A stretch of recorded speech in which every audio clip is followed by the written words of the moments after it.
Hello students, welcome back to the YouTube channel Skill Yards. अभी हम जो cover कर रहे हैं वो है क्लास 11th-12th की सीरीज कंप्यूटर साइंस के लिए।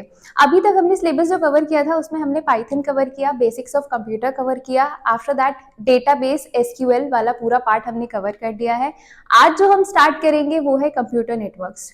तो क्लास 12th का चैप्टर 10 कंप्यूटर नेटवर्क के साथ स्टार्ट करते हैं। स्टूडेंट स्टार्ट करते हैं चैप्टर 10 कंप्यूटर नेटवर्क के साथ।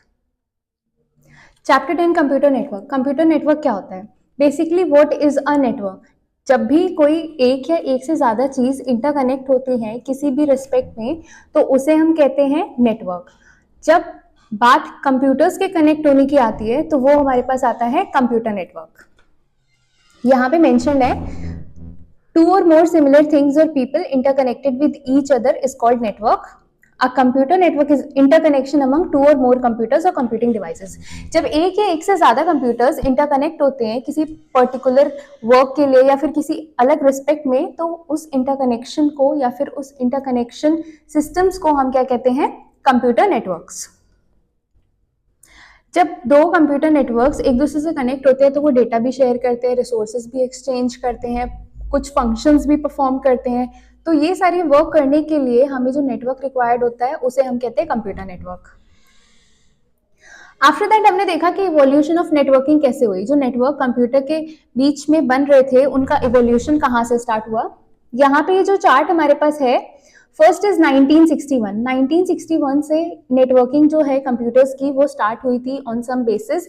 आफ्टर दैट 1969, 1971, 1974, 1982 टिल 1997 तक नेटवर्किंग इवॉल्व होती गई, नए फीचर्स ऐड होते गए और आज के टाइम पे जो नेटवर्किंग कंप्यूटर्स की हमारे पास है उसमें हम देखते हैं कि आप यहाँ बैठे हैं एक कंट्री में और दूसरी कंट्री में आप अपने डेटा को शेयर कर पा रहे हैं, एक्सेस ले पा रहे हैं, अपने फ्रेंड्स जो अपार्ट फ्रॉम बहुत दूर डिस्टेंस पे आपसे हैं उनसे कनेक्ट कर पा रहे हैं। तो यही है evolution of networking. Networking is growing day by day and it is evolving and technologies are advancing day by day.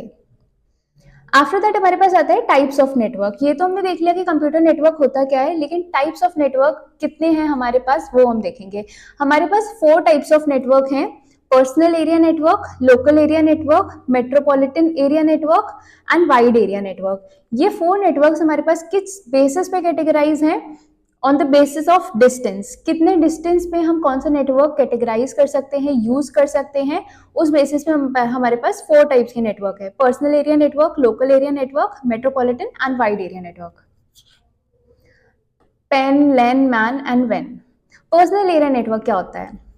एक ऐसा नेटवर्क जो कुछ डिवाइसेस को कनेक्ट करके बनाया जाए और इसकी एक सर्टेन रेंज होती है। Devices can be mobile, tablet, laptops, computer, desktops, anything, printer, smartphones, it can be anything. जितने भी डिजिटल डिवाइसेस हमारे पास हैं उनको कनेक्ट करके जो कनेक्शन बनता है, पर्सनल एरिया नेटवर्क हम क्रिएट करते हैं, उसकी रेंज कितनी होती है? Approximate 10 metres. पैन नेटवर्क जो होता है वो अप्रोक्सीमेटली 10 मीटर्स की रेंज में ही एग्जिस्ट करेगा। जैसे हमारे पास कोई मोबाइल फोन है और एक लैपटॉप है, उन दोनों डिवाइसेस को हम with the help of USB connect करें या फिर with the help of Bluetooth हम कनेक्ट करें तो वो एग्जाम्पल हमारे पर्सनल एरिया नेटवर्क के अंडर आएगा। After that local area network. Local area network क्या होता है? It is a network computer connects mobile phone, tablet, वही सारे डिवाइसेस हम कनेक्ट करेंगे लेकिन एक लिमिटेड डिस्टेंस तक। यहाँ पे जो डिस्टेंस है वो थोड़ा इंक्रीज हो जाता है। 10 मीटर से ज्यादा वो डिस्टेंस वो एक हाउस के अंदर हो सकता है, एक पर्टिकुलर फ्लोर पे हो सकता है, एक रूम के अंदर हो सकता है। तो ये डिस्टेंस जो मैटर करता है यहाँ पे वो होता है local area network. Inside a school, college, university campus, यहाँ पे डिस्टेंस जो है वो 10 मीटर से थोड़ा सा इंक्रीज हो जाता है। लाइक एक पर्टिकुलर एरिया में बहुत ज्यादा डिस्टेंस पे हमें नहीं जाना है, अबव 10 मीटर रहेगा वो, अप्रॉक्स 20 to 30 मीटर्स जो डिस्टेंस हम कवर करते हैं वो आता है हमारा लोकल एरिया नेटवर्क के अंदर। यहाँ पे हम वाईफाई यूज करते हैं, एथरनेट केबल्स यूज करते हैं, फाइबर ऑप्टिक केबल्स भी यूज हो सकते हैं यहाँ पे। फिर हमारे पास आता है metropolitan area network. Metropolitan area network क्या होता है? ये एक्सटेंडेड फॉर्म है लोकल एरिया नेटवर्क का। लोकल एरिया नेटवर्क का एक्सटेंडेड फॉर्म है मेट्रोपॉलिटन एरिया नेटवर्क, और ये 30 टू 40 किलोमीटर्स की रेंज को कवर करता है। लाइक जो छोटी सिटीज होती हैं वहां पे अगर कोई कनेक्शन है डिवाइसेस का, वो किसी नेटवर्किंग कैटेगराइजेशन में कनेक्ट है, तो वहां पे हम किस चीज को कंसिडर कर सकते हैं, वहां पे हम मेट्रोपॉलिटन एरिया नेटवर्क को कंसिडर कर सकते हैं। Like larger geographical area like अ सिटी और अ टाउन। इसका रेंज क्या होता है, अप टू 30 टू 40 किलोमीटर्स। जब बहुत सारे लैन लोकल एरिया नेटवर्क्स को हम कंबाइन कर देते हैं तो वो एक मेट्रोपॉलिटन एरिया नेटवर्क बन जाता है। लाइक आपके ऑफिस में आपका लोकल एरिया नेटवर्क है, आपके स्कूल में आपका लोकल एरिया नेटवर्क है, but for a certain reason ये सारे लोकल एरिया नेटवर्क जो हैं वो कंबाइन हो जाते हैं और एक बड़ा नेटवर्क बना लेते हैं विद रेडियस और approx distance of 30 to 40 kilometre, जिसे हम कहते हैं metropolitan area network. Wide area network क्या होता है? वाइड एरिया नेटवर्क क्या होता है, जो लैन और मैन को कंबाइन करे। वाइड एरिया नेटवर्क की जो रेंज होती है, नेम से ही हमें पता चल रहा है, वाइड मींस बहुत बड़े डिस्टेंस पे ये एरिया को कवर करता है। लाइक कंट्री, बड़े ज्योग्राफिकल कंट्रीज में, एक पर्टिकुलर कंट्री हो गई, कॉन्टिनेंट्स हो गए, डिफरेंट कंट्रीज में जो हम कम्युनिकेशन कर पाते हैं विद द हेल्प ऑफ वैन, that is wide area network. After that is networking device. Networking device क्या होता है? हमने ये तो देख लिया कि नेटवर्क होता क्या है, लेकिन जो डिवाइस जिनकी हेल्प से हम नेटवर्क को कंटिन्यू कर पाते हैं, प्रोसेस कर पाते हैं, जिन डिवाइसेस की हेल्प से हम नेटवर्क को ग्रो करते हैं और प्रोसेस करते हैं, उन सारे डिवाइसेस को हम नेटवर्क डिवाइसेस कहते हैं। सर्टेन एग्जांपल्स हमारे पास नेटवर्क डिवाइसेस के हैं, modem, hub, switch, repeater, router and gateway. ये सारे डिवाइसेस जो है वो आपने नॉर्मली सुने ही होंगे। मॉडेम्स हम यूज करते थे थोड़े टाइम पहले। हब और स्विचेस ऑफिसेज में, स्कूल्स में जब मल्टीपल सिस्टम्स आपस में कनेक्ट होते हैं तो वहां पे यूज होते हैं। गेटवेज, ये सारे वो टर्म्स है जो आपने सुनेंगे, और इन टर्म्स को हम डिस्क्रिप्शन में जब पढ़ेंगे तो वो देखते हैं। फर्स्ट है हमारे पास मॉडेम। मॉडेम क्या होता है? मॉडेम की फुल फॉर्म होती है मॉड्यूलेशन एंड डीमॉड्यूलेशन। इसमें क्या होता है हमारे पास, ये एक ऐसा डिवाइस है जो एनालॉग से डिजिटल सिग्नल को कन्वर्ट करता है और डिजिटल से एनालॉग सिग्नल को कन्वर्ट करता है। Modem is use to convert digital signal to analog signal and vice versa. जैसे हमें पता है कि कंप्यूटर्स जो है डेटा को स्टोर करते हैं और प्रोसेस करते हैं 0 और 1 की फॉर्म में, तो ये तो है एनालॉग सिग्नल्स, और डिजिटल सिग्नल्स वो होते हैं जो हम प्रोवाइड करते हैं।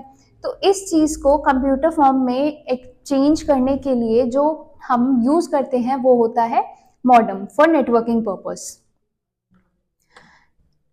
हम मॉडेम में सेंडर से रिसीवर को डेटा सेंड करते हैं, सेंडर से डिजिटल सिग्नल्स। मैं आपको यहाँ पे डायग्राम की हेल्प से दिखा देती हूँ। सेंडर ने डिजिटल सिग्नल्स जो सेंडर के पास डिजिटल फॉर्मेट में है उनको सेंड किया, उसका मॉड्यूलेशन हुआ। मॉड्यूलेशन मतलब वो एनालॉग फॉर्म में बदल गए। डिजिटल सिग्नल को जब एनालॉग सिग्नल में चेंज करते हैं तो उसे कहते हैं मॉड्यूलेशन। एनालॉग सिग्नल में चेंज करने के बाद जो सर्वर एंड पे हमारे पास मॉडेम था, उसने भी मॉड्यूलेशन, उसने क्या किया, उसने भी मॉड्यूलेशन किया। मॉड्यूलेशन में क्या होगा, उसने एनालॉग सिग्नल को डिजिटल सिग्नल में चेंज किया। एनालॉग सिग्नल को डिजिटल सिग्नल में चेंज किया। जब सर्वर एंड पे वो दोबारा से डिजिटल सिग्नल में चेंज हो जाएंगे, तो डिजिटल सिग्नल में चेंज होने के बाद सर्वर उसको इंटरप्रेट करेगा। इंटरप्रेट करके उन डिजिटल सिग्नल का जो भी आउटपुट या फिर रिजल्ट होगा वो उसको सेंड बैक कर देगा रिसीवर के। रिसीवर जो है वो सेंड बैक करेगा सेंडर के पास। रिसीवर के पास डिजिटल सिग्नल आ गया, अब उसने डिजिटल सिग्नल फिर से प्रोसेस कर दिया, वो फिर से एनालॉग सिग्नल में बदले। एनालॉग सिग्नल में बदलने के बाद वो फिर से डिजिटल सिग्नल में बदलेंगे, जो मॉडेम होगा हमारे पास सेंडर एंड पे। सेंडर एंड पे मॉडेम है, रिसीवर एंड पे मॉडेम है। मॉडेम क्या कर रहा है, एनालॉग सिग्नल को डिजिटल में कन्वर्ट कर रहा है, डिजिटल को एनालॉग में कन्वर्ट कर रहा है। तो इस प्रोसेस को ही हम क्या कहते हैं, मॉड्यूलेशन एंड डीमॉड्यूलेशन। फिर आता है हमारे पास एथरनेट कार्ड। एथरनेट कार्ड क्या होता है? एथरनेट कार्ड को हम नेटवर्क इंटरफेस कार्ड भी कहते हैं। नेटवर्क इंटरफेस कार्ड जो है हमारे कंप्यूटर्स में इनबिल्ट होता है। जो हमारे मदरबोर्ड्स होते हैं उनके ऊपर नेटवर्क इंटरफेस कार्ड इनबिल्ट होता है हमारे कंप्यूटर्स में, और ये एक इंटरफेस की तरह काम करता है, एक मीडियम की तरह काम करता है नेटवर्क और कंप्यूटर डिवाइस के बीच में। ये इनेबल करता है कि कंप्यूटर डिवाइस और नेटवर्क के बीच का जो कनेक्शन है वो स्मूथली वर्क करता रहे। ईथरनेट कार्ड्स जो सपोर्ट करते हैं डेटा ट्रांसफर का स्पीड, वो अप टू आपका 1 Mbps to 10 Mbps to 1 Gbps होता है, मतलब 10 MB से 1 GB तक स्पीड जो है ये प्रोसेस कर देते हैं। और जो पर्टिकुलर नेटवर्क कार्ड होता है या फिर नेटवर्क इंटरफेस कार्ड या फिर आप उसको इथरनेट कार्ड जो कहते हैं, उस कार्ड का एक पर्टिकुलर मैक एड्रेस होता है। मैक एड्रेस क्या होता है ये हम आपको बाद में बताएंगे, और मैक एड्रेस उस पर्टिकुलर कार्ड के को यूनिकली आइडेंटिफाई करने में हेल्पफुल होता है। RJ45 क्या होता है?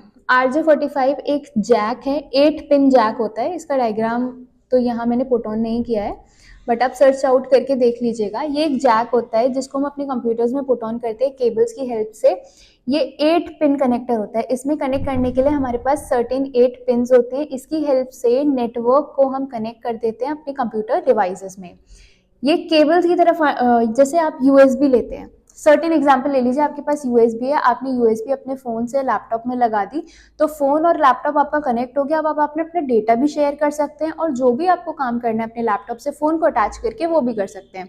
तो RJ45 भी एक जैक होता है जिसको आप अपने कंप्यूटर्स में लगाते हैं और एज अ केबल को वो नेटवर्क को एज अ केबल कनेक्ट करता है कंप्यूटर्स में और नेटवर्क को फ्लो करता है, प्रोसेस करता है अकॉर्डिंगली। आफ्टर दैट हमारे पास आता है रिपीटर। रिपीटर क्या होता है? हमें ये पता है कि डेटा सिग्नल्स की फॉर्म में कैरी होता है, डेटा को हम सिग्नल्स की फॉर्म में कैरी करते हैं नेटवर्क पे। तो ये जो सिग्नल होते हैं ये कोई डिस्टेंस ट्रैवल करते होंगे। अब आपको एक पर्टिकुलर प्लेस से दूसरे पर्टिकुलर प्लेस पे डेटा सेंड करना है और उनका डिस्टेंस जो है लेट अस बी 100 मीटर से ज़्यादा है। डिस्टेंस 100 मीटर से ज़्यादा है, आपको एक पर्टिकुलर प्लेस से दूसरे पर्टिकुलर प्लेस पे सिग्नल सेंड करना है। तो आप सिग्नल डेटा को किस फॉर्म में सेंड करोगे? सिग्नल्स के फॉर्म में। सिग्नल्स एक डिस्टेंस कवर कर लेते हैं, उसके बाद उनकी जो स्ट्रेंथ होती है वो वीक होती जाती है। लाइक सपोज एक एग्जांपल लीजिए, आपको एक डिस्टेंस कवर करना है और आपने आधा डिस्टेंस कवर कर लिया। आधा डिस्टेंस कवर करने के बाद आपको अपनी एनर्जी डाउन लगने लगी, आपको लगने लगा कि I can't walk any more, मुझे दोबारा से एनर्जी चाहिए जिसकी हेल्प से मैं अपना आगे का डिस्टेंस भी कवर कर लूँ। तो उस केस में आप एक एनर्जी सोर्स कंज्यूम करेंगे जिसकी हेल्प से आप आगे का डिस्टेंस भी अच्छे से कवर कर लें। तो यहाँ पे रिपीटर भी एज अ एनर्जी सोर्स काम करता है। जब सिग्नल्स की स्ट्रेंथ वीक हो जाती है तो रिपीटर सिग्नल्स को रीजनरेट करता है जिसकी हेल्प से सिग्नल्स जो हैं वो फर्दर मूव ऑन कर पाते हैं और अपनी डेस्टिनेशन तक रीच करते हैं। रिपीटर का मेनली काम यही होता है, सिग्नल्स को रीजनरेट करना। जो वीक सिग्नल्स हो जाते हैं, सिग्नल्स की स्ट्रेंथ वीक हो जाती है, उसको रीजनरेट करना और केबल में दोबारा से पुट ऑन करना। फिर आता है हमारे पास हब। हब क्या होता है? इंटरनेट हब एक नेटवर्क डिवाइस है। ये तो हमने पढ़ लिया कि इंटरनेट हब जो है वो एक नेटवर्क डिवाइस है। किस लिए यूज होता है? Use to connect different devices through wires. Wires की हेल्प से डिफरेंट डिवाइसेस को कनेक्ट करने के लिए जो नेटवर्क डिवाइसेस हमारे पास यूज होता है वो होता है हब। हब को हम एज अ सेंट्रल डिवाइस भी कंसिडर कर सकते हैं। ये सेंट्रल डिवाइस जो होता है इससे मल्टीपल डिवाइसेस हम कनेक्ट करते हैं, मल्टीपल कंप्यूटर्स हम कनेक्ट करते हैं with the help of wires. जो डेटा अराइव होता है उन वायर्स में हब उनके ऊपर लिमिटेशंस लगाता है। लिमिटेशंस किस फॉर्म में लगाएगा? हब का एक लिमिटेशन ये होता है कि वो एक टाइम पे दो पर्टिकुलर डिवाइसेस को डेटा सेंड नहीं कर सकता। अगर वो एक टाइम पे दो पर्टिकुलर डिवाइसेस को डेटा सेंड करेगा तो वो डेटा कोलाइड हो जाएगा। हमारे पास लिमिटेशन है, limitation of hub is that if data from two device come at the same time they will collide. Hub के पास डेटा आता है जिसको वो फर्दर प्रोसेस करता है। तो जब डेटा आता है, हब का लिमिटेशन भी मैंने आपको बताया कि एक पर्टिकुलर टाइम पे एक ही डेटा आएगा। डेटा आ रहा है, अगर इन द मिडिल दूसरा डेटा आ गया तो वो दोनों डेटा को कैटेगराइज नहीं कर पाता, वो दोनों डेटा कोलाइड हो जाते हैं। ये हब का लिमिटेशन होता है हमारे पास। हब के लिमिटेशन को कवर करने के लिए हमारे पास क्या आता है?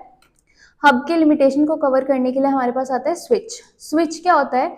स्विच भी एक नेटवर्किंग डिवाइस है जो सेंट्रल रोल प्ले करता है लोकल एरिया नेटवर्क में। हब की तरह स्विच भी मल्टीपल कंप्यूटर्स को, कम्युनिकेटिंग डिवाइस को कनेक्ट करता है। जब डेटा आता है स्विच में तो स्विच क्या करता है? डेटा जो हमारे पास सिग्नल्स की फॉर्म में आता है, अभी आपको आगे ये भी पता चलेगा कि डेटा सिग्नल्स की फॉर्म में तो आता है लेकिन उन सिग्नल्स में डेटा के पैकेट्स बने होते हैं, छोटे छोटे पैकेट्स बने होते हैं, उसके फॉर्म में डेटा हमारे पास आता है। उन पैकेट्स में डेटा का एड्रेस भी होता है कि किस पर्टिकुलर एड्रेस पे हमें ये डेटा सेंड करना है।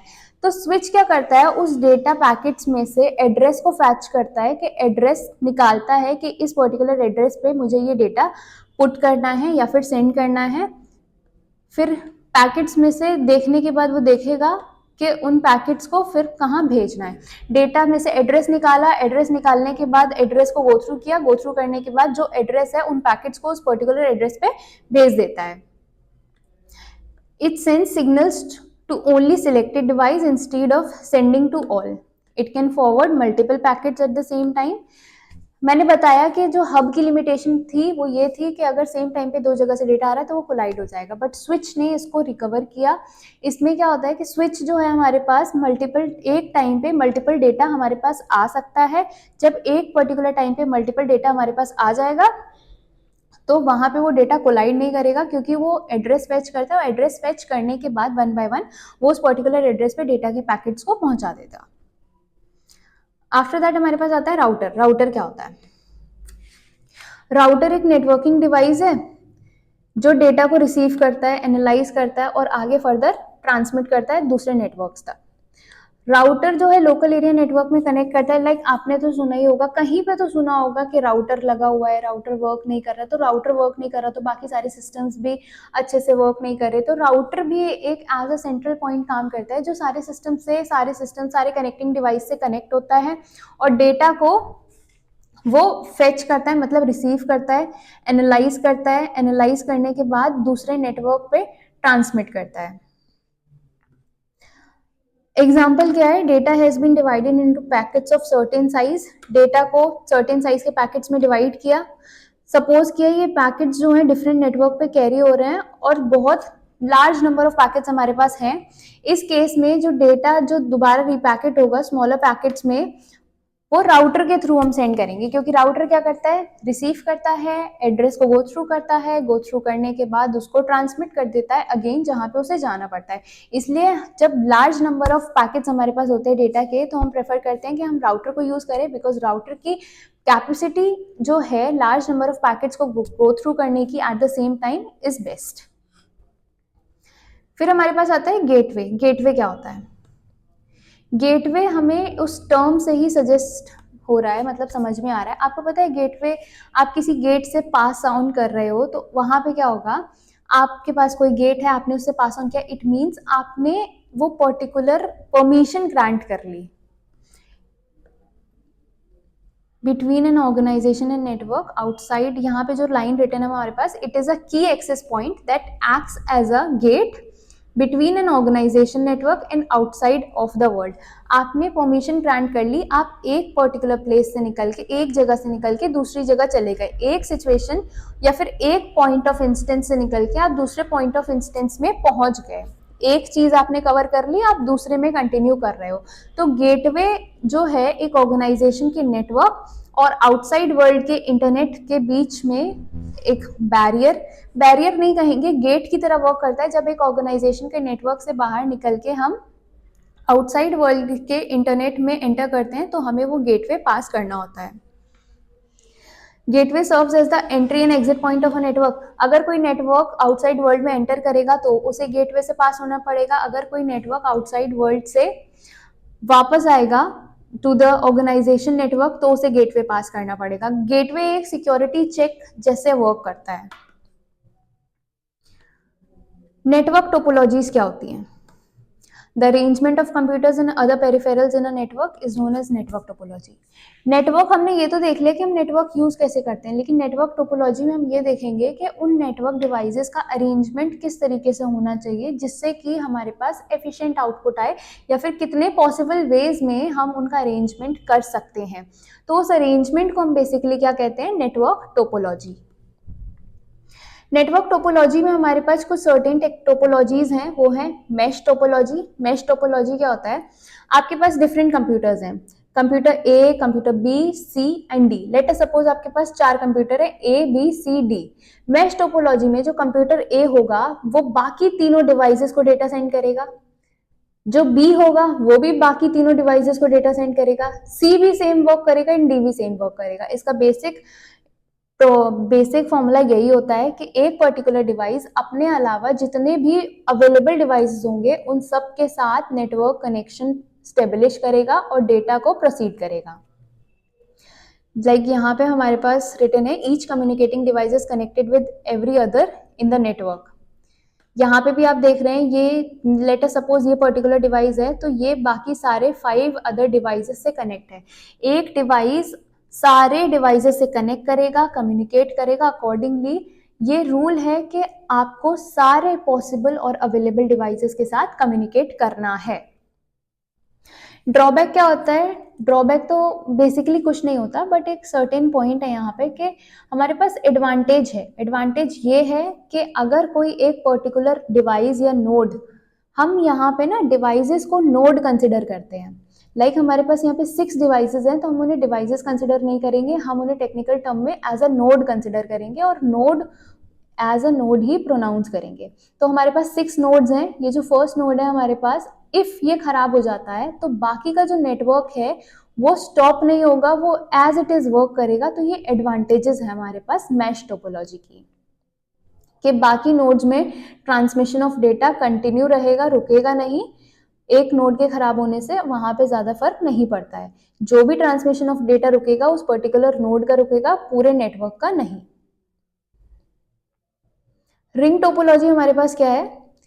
रिंग टोपोलॉजी में जो सारे नोड्स होते हैं वो in the form of ring, एक ही नेटवर्क में रिंग की तरह कनेक्ट होते हैं। रिंग टोपोलॉजी में जो डेटा ट्रांसमिशन होता है वो यूनिडायरेक्शनल होता है, या तो वो एक ही डायरेक्शन में डेटा मूव होगा, या तो वो क्लॉकवाइज होगा या फिर एंटी क्लॉकवाइज। यहाँ पे अगर इस नोड से हम स्टार्ट कर रहे हैं तो डेटा क्लॉकवाइज ऐसे ही मूव ऑन करेगा, या फिर इस नोड से स्टार्ट करने पे वो इसकी opposite direction, that is anti clockwise direction में मूव करेगा, लेकिन किसी एक नोड से दूसरे रैंडम नोड पे डेटा प्रोसेस नहीं कर सकता। रिंग टोपोलॉजी में एक डिसएडवांटेज ये होता है कि अगर एक नोड हमारे पास खराब हो जाती है तो बाकी के नोड्स में भी डेटा ट्रांसफर करना, ट्रांसमिशन करना फर्दर पॉसिबल नहीं हो पाता है। बस टोपोलॉजी क्या होती है? बस टोपोलॉजी में ये जो हमारा लाइन दिख रहा है 2 पॉइंट्स के बीच का, इसे हम कंसिडर करते हैं बस। बस क्या करती है? कैरी करती है, पैसेंजर्स को कैरी करती है। और बस जैसे अदर व्हीकल्स जो होते हैं वो कुछ कुछ व्हीकल लोड्स भी कैरी करते हैं, तो यहाँ पे बस पैसेंजर को कैरी करती है। तो यहाँ पे बस का जो हमने कंसिडर किया है, बस को जिससे कोरिलेट किया है, बस क्या कैरी करेगी? हमारा डेटा पैकेट्स कैरी करेगी, सिग्नल्स कैरी करेगी। Each communicating device connect to a transmission medium known as bus.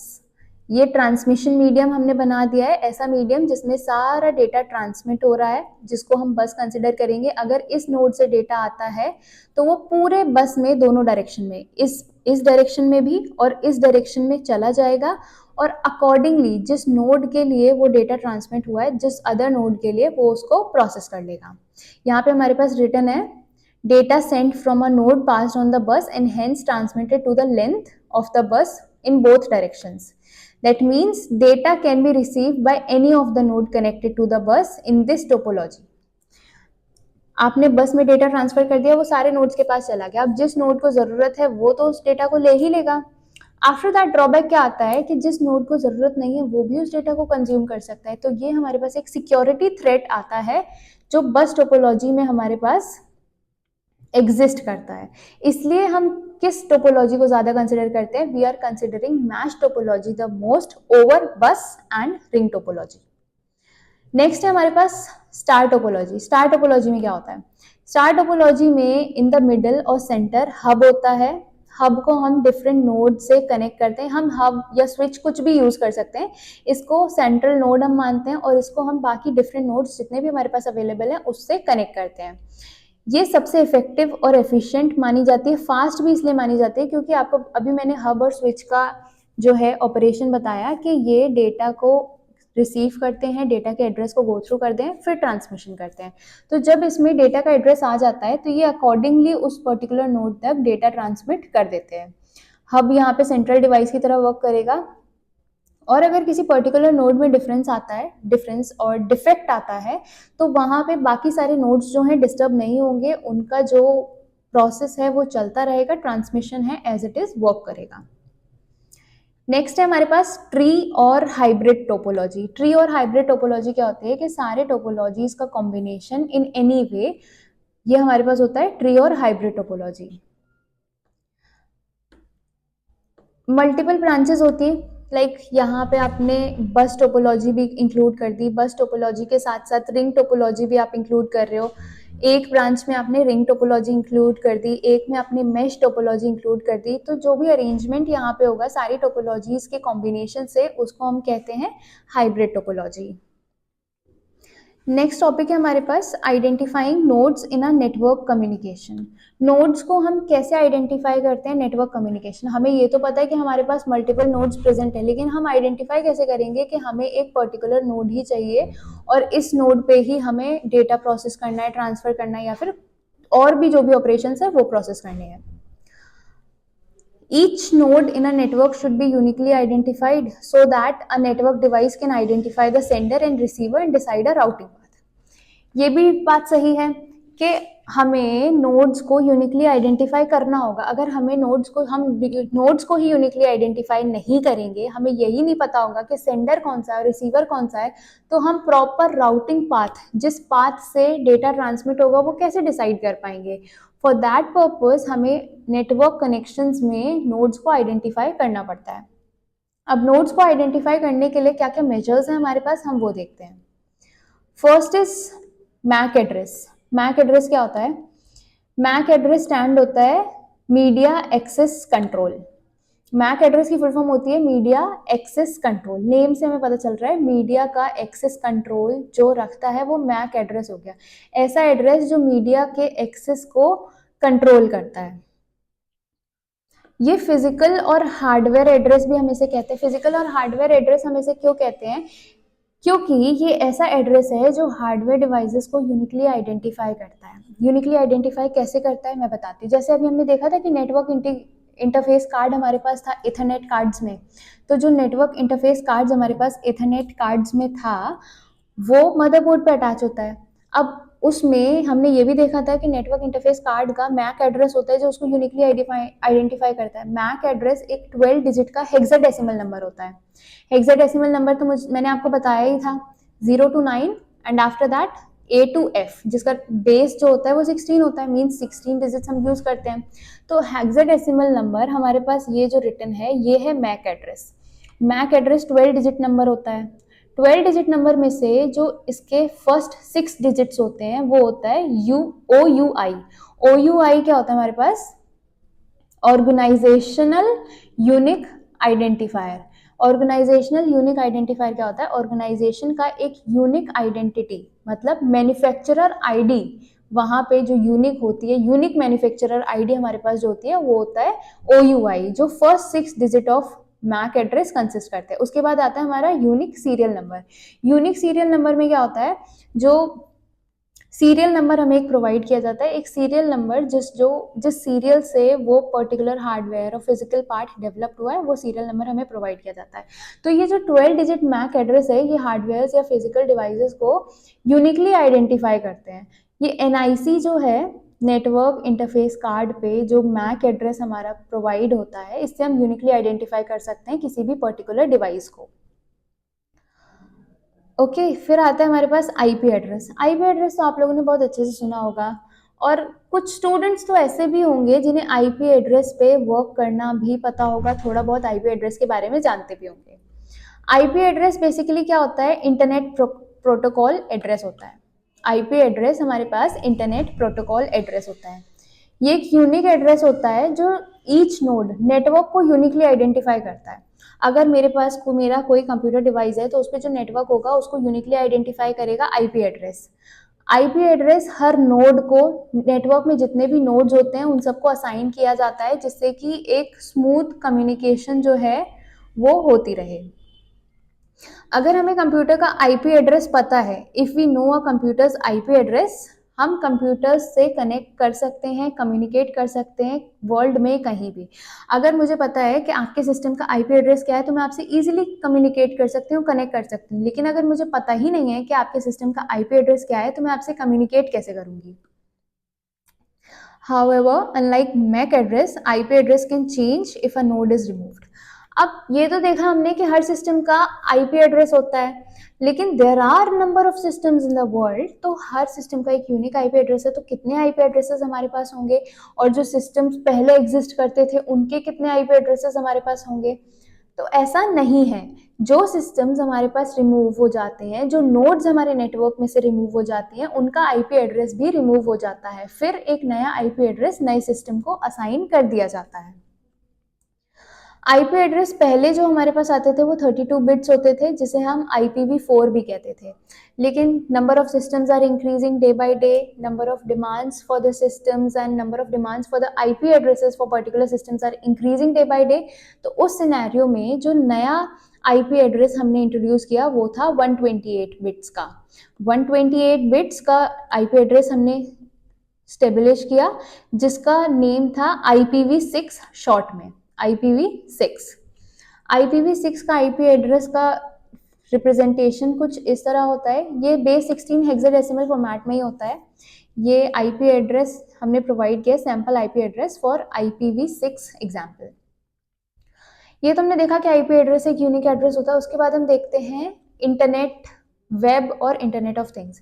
Internet में हमारे पास क्या आता है कि internet day by day evolve हो रहा है और इतने सारे रिसोर्सेज उसके पास हैं कि उन रिसोर्सेज को कैटेगराइज कर पाना और उन रिसोर्सेज को गो थ्रू करना बहुत डिफिकल्ट हो जाता है। तो उस चीज़ के लिए हमारे पास क्या क्या मेजर्स हैं या फिर क्या क्या टर्म्स है जो हम पढ़ेंगे वो देखते हैं। First is world Wide web. World Wide web क्या होता है? वर्ल्ड वाइड वेब जो है, आप सबको पता है, इन शॉर्ट हम उसको www कहते हैं। आप लोग कभी भी गूगल पे कुछ सर्च करते हैं तो सर्टेन टाइम्स आप लोग पहले www.google.com ऐसे करके सर्च करते हैं, तो वहां पे वो www क्या रिप्रेजेंट क्या करता है? www एक वर्ल्ड वाइड वेब है। वर्ल्ड वाइड वेब मतलब एक ऐसा बहुत बड़ा प्लेटफॉर्म तो नहीं कहेंगे, एक स्टोरेज कह लेते हैं, जहाँ पे नंबर ऑफ रिसोर्सेज हमारे पास स्टोर्ड है, जिसमें बहुत सारे वेब पेजेस हैं जो आपस में इंटरलिंक्ड हैं, कैसे इंटरलिंक से वर्क करेंगे, वेब रिसोर्सेज नंबर, मतलब अनलिमिटेड रिसोर्सेज हमारे पास वर्ल्ड वाइड वेब पे प्रेजेंट हैं, जिसका एक्सेस हमें इंटरनेट से मिल पाता है। इंटरनेट पे जब हम वर्ल्ड वाइड वेब पे जाते हैं तो वहाँ से हमें उसका एक्सेस मिल पाता है। और ये रिसोर्सेज बेसिकली वेब पेजेस की फॉर्म में, क्योंकि वर्ल्ड वाइड वेब पे आप क्या ओपन करते हो? आपने वर्ल्ड वाइड वेब पे कोई वेबसाइट डाली, वेबसाइट ओपन कर ली, तो वेबसाइट जब ओपन होके आती है तो आपके पास एक पेज आता है लाइक वेलकम टू गूगल और वेलकम टू दिस वेबसाइट, तो उस पेज को हम क्या कहते हैं? वेब पेज कहते हैं। तो ये world Wide web interlinked connection of multiple web pages है, ठीक है। फिर यहाँ पे हमारे पास आता है कि ब्रिटिश कंप्यूटर साइंटिस्ट ने वर्ल्ड वाइड वेब इन्वेंट किया 1990 में। उनका नेम क्या था? Sir Tim Berners Lee. Tim Berners Lee ने 1919 में वर्ल्ड वाइड वेब इन्वेंट किया। इन्वेंट करने के बाद उनकी फंडामेंटल टेक्नोलॉजीज कौन थी जिसकी हेल्प से उनने वेब को क्रिएट किया? First is HTML। HTML तो आप सबने पढ़ा ही होगा, hypertext markup language. Hypertext markup language एक ऐसी लैंग्वेज है जो वेब पेजेस को डिजाइन करने में यूज होती है। उसके बाद आया हमारे पास URI। URI क्या होता है? यूनिफॉर्म रिसोर्स आइडेंटिफायर, जिसको हम अभी मॉडिफाइड फॉर्म में URL भी बोलते हैं, यूनिफॉर्म रिसोर्स लोकेटर। अब URL से आप लोगों को समझ में आता है कि हाँ, URL मतलब वेबसाइट की, किसी भी वेब पेज की या फिर किसी पर्टिकुलर वेबसाइट की लिंक। जैसे गूगल का URL जो हमारे पास है वो क्या है? www.google.com। तो ये एक ऐसा यूनिक एड्रेस होता है जिससे हम रिसोर्सेज को वेब पे लोकेट करते हैं। हमें पता रहता है कि इसकी हेल्प से हम रिसोर्सेज को वेब पे इजीली ढूंढ सकते हैं। जैसे हमारे पास कुछ URLs हैं लाइक www.mhrd.gov.in, www.ncrt.nic.in, www.airindia.in। ये URL है, मतलब उन वेबसाइट्स का एड्रेस है जो हमें वेब पे लोकेट करते हैं। इसे हम समटाइम्स वेब एड्रेस भी कहते हैं। अब वेब एड्रेस को हम किस फॉर्मेट में कैटेगराइज करते हैं? लाइक HTTP, www.ncrt.nic.in जो है, ये तो हमारे पास डोमेन नेम हो गया। डोमेन नेम क्या होता है ये भी अभी हम पढ़ते हैं, but on an whole HTTP से लेके .htm तक जितना एड्रेस होता है, वेब एड्रेस होता है, उसको हम URL बोलते हैं। URL को ही हम वेब एड्रेस बोलते हैं। और वेब एड्रेस वो पूरा एड्रेस जहाँ वेब पे हम अपनी वेबसाइट को लोकेट करते हैं। आफ्टर दैट हमारे पास आता है HTTP, हाइपरटेक्स्ट ट्रांसफर प्रोटोकॉल। ये एक सेट ऑफ रूल्स है जो हम यूज़ करते हैं वेब पेजेस को वेब पे लिंक करने के लिए। सिक्योर और एडवांस वर्जन है HTTPS का। ये हमें बताता है कि कैसे हम वेब पे जाके रिसोर्सेज को गो थ्रू कर सकते हैं और क्या सर्टेन रूल्स हमारे पास होते हैं जिसको हम फॉलो करते हैं। After that is domain name system. Domain name system क्या होता है?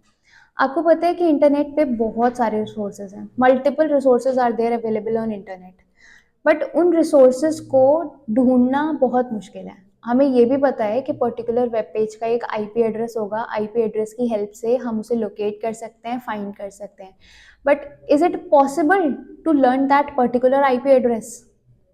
Practically not. कि आप हर वेबसाइट का आईपी एड्रेस तो याद नहीं करोगे। एनसीईआरटी का आईपी एड्रेस आपके पास कुछ और है, सीबीएसई का आईपी एड्रेस कुछ और है, विकिपीडिया का आईपी एड्रेस कुछ और है। इट इज़ नॉट पॉसिबल कि हम यहाँ पे इतना बड़ा आईपी एड्रेस याद कर सके, और डिजिट्स को याद करना exactly it's a quite difficult task. तो उस सिनेरियो में हमने एक नई चीज़ इन्वेंट करी जो था हमारे पास domain name system. Domain name system हमारे पास क्या था? एक पर्टिकुलर आईपी एड्रेस का पर्टिकुलर डोमेन नेम सिस्टम होता है, और वो डोमेन नेम क्या होता है? उस वेबसाइट का नेम या उससे रिलेटेड कोई भी नेम जो अवेलेबल है इंटरनेट पे, और जिसे फाइंड करके, जिसे सर्च करके हम अपने वेब रिसोर्सेज तक लोकेट कर सकते हैं और वेब रिसोर्सेज को एक्सेस कर सकते हैं। तो डोमेन नेम हमें बस यही बताता है कि एक ऐसा नेम जिससे हम अपने रिसोर्सेज को लोकेट कर सकते हैं। अब बात आती है डोमेन नेम सिस्टम, तो हमने देख लिया। डीएनएस। डीएनएस सर्वर क्या होता है? डीएनएस सर्वर क्या होता है कि डोमेन नेम भी हमारे पास बहुत सारे होंगे, क्योंकि हमारे पास जो रिसोर्सेज हैं वो मल्टीपल रिसोर्सेज हैं, इसलिए हमारे पास डोमेन नेम भी बहुत सारे होंगे। अब उन डोमेन नेम को लोकेट करने के लिए, फाइंड करने के लिए कोई तो चीज़ होगी जिसको हम यूज़ करेंगे। इंटरनेट इटसेल्फ रिसोर्सेज को स्टोर कर रहा है, वेब पे लोकेट कर रहा है, हमें हमारी सारी information time to time provide कर रहा है एज पर आर कमांड्स। लेकिन डोमेन नेम को चेंज करने के लिए हमें रिक्वायर्ड होता है domain name server. DNS server जिसे हम कहते हैं, वो क्या करता है? डीएनएस में हम आईपी एड्रेस, आपने डोमेन नेम पुट किया वेबसाइट पे, लाइक गूगल पे आप गए, गूगल पे जाके आपने www.ncrt.nic.in डाल दिया, वो क्या था हमारे पास? एनसीईआरटी डोमेन नेम है। अब इस एड्रेस को डीएनएस सर्वर गो थ्रू करेगा, उसका आईपी एड्रेस फाइंड करेगा जो उसके करस्पॉन्डिंग है। आईपी एड्रेस फाइंड करने के बाद वो उस आईपी एड्रेस के जो भी इंफॉर्मेशन रिलेटेड उसके पास अवेलेबल होगी उसको दोबारा से यूजर को लाके प्रोवाइड कर देगा। तो डोमेन नेम सर्वर का यूज क्या होता है? यूजर गया ब्राउजर में, उसने अपना वेबसाइट का यूआरएल वहां पे डाला, लाइक www. जो भी एग्जांपल अभी मैंने आपको बताया, उसके बाद उसने फेच किया आईपी एड्रेस। डीएनएस सर्वर ने आईपी एड्रेस फेच किया, आईपी एड्रेस फेच करने के बाद वो दोबारा से यूजर को प्रोवाइड कर दिया उस आईपी एड्रेस का पर्टिकुलर रिसोर्स और लोकेशन। ये होता है डीएनएस सर्वर का काम। तो आज का चैप्टर यहीं खत्म होता है, कंप्यूटर नेटवर्क। और कंप्यूटर नेटवर्क में हमने क्या पढ़ा वो हम रिवाइज कर लेते हैं एक बार। कंप्यूटर नेटवर्क क्या होता है? डिफरेंट कंप्यूटर डिवाइस और कम्युनिकेशन डिवाइसेस को जब हम कनेक्ट कर देते हैं तो एक नेटवर्क बनता है, that is known as computer network. Evolution कहाँ से स्टार्ट हुआ था? It started from 1961 and it continues till the date. After that कितने टाइप्स ऑफ नेटवर्क्स होते हैं? There are 4 types of networks, PAN, LAN, MAN and वैन। इनके जो रेडिएशंस होती हैं, मतलब डिस्टेंस जो होता है वो डिफरेंटली वेरी करता है हमारे लिए। पैन का जो डिस्टेंस होता है वो 10 मीटर्स होता है, और लोकल एरिया नेटवर्क का जो डिस्टेंस होता है वो अप टू 20 to 30 मीटर्स होता है। मेट्रोपॉलिटन एरिया नेटवर्क हमारा क्वाइट लार्ज एरिया नेटवर्क है जिसमें हम 30 to 40 किलोमीटर्स कवर करते हैं। और वाइड एरिया नेटवर्क को हम ये कहेंगे कि all over the world work कर रहा है। फिर हमारे पास आता है नेटवर्क डिवाइसेस। क्या होते हैं? जो डिवाइसेस जिनकी हेल्प से नेटवर्क ग्रो करता है और जिस पे नेटवर्क वर्क कर रहा है, वो सारे devices like modem, Ethernet card, repeater, hub, switch, router, gateways. Network topologies क्या थी? नेटवर्क टोपोलॉजी किस अरेंजमेंट में हम नेटवर्क नोड्स को प्लेस करें जिससे कि प्रॉपर एफिशिएंट नेटवर्क हमारे पास आ जाए। First is mesh topology, ring topology, बस टोपोलॉजी, स्टार टोपोलॉजी और हाइब्रिड टोपोलॉजी। जो सारे टोपोलॉजीज का कॉम्बिनेशन हो सकता है, वो कॉम्बिनेशन हम अपने अकॉर्डिंग कैसे भी बिल्ड कर सकते हैं। फिर नोड्स को हम आइडेंटिफाई कैसे करेंगे नेटवर्क कम्युनिकेशन में। नोड्स मतलब पर्टिकुलर डिवाइसेस को हम कैसे वेब पे आइडेंटिफाई करेंगे, तो उसके पास हमारे पास दो एड्रेसेस थे, first is MAC address and the second one is IP address. उसके बाद वर्ल्ड वाइड वेब के 4 कंपोनेंट्स क्या थे, HTML, URL, HTTP। फिर डोमेन नेम सिस्टम क्या होता है, डोमेन नेम सिस्टम एक नेम होता है जो आईपी एड्रेस के रिस्पेक्ट में हम यूज करते हैं, because reminding IP addresses of such websites is not possible। DNS server domain name को जो आगे वेरीफाई करता है और उसके करस्पॉन्डिंग आईपी एड्रेस का डेटा यूजर को प्रोवाइड करता है, वो काम DNS सर्वर का होता है। तो ये चैप्टर हमारा यहीं खत्म होता है। स्टूडेंट्स, ये तो था चैप्टर 10 कंप्यूटर नेटवर्क्स। अब कंप्यूटर नेटवर्क का आगे आने वाला पार्ट हम 2 और चैप्टर्स में कवर करेंगे, जो कि आगे की वीडियोस में आपको देखने के लिए मिलेगा। तब तक के लिए thanks for watching, till then take care and bye bye.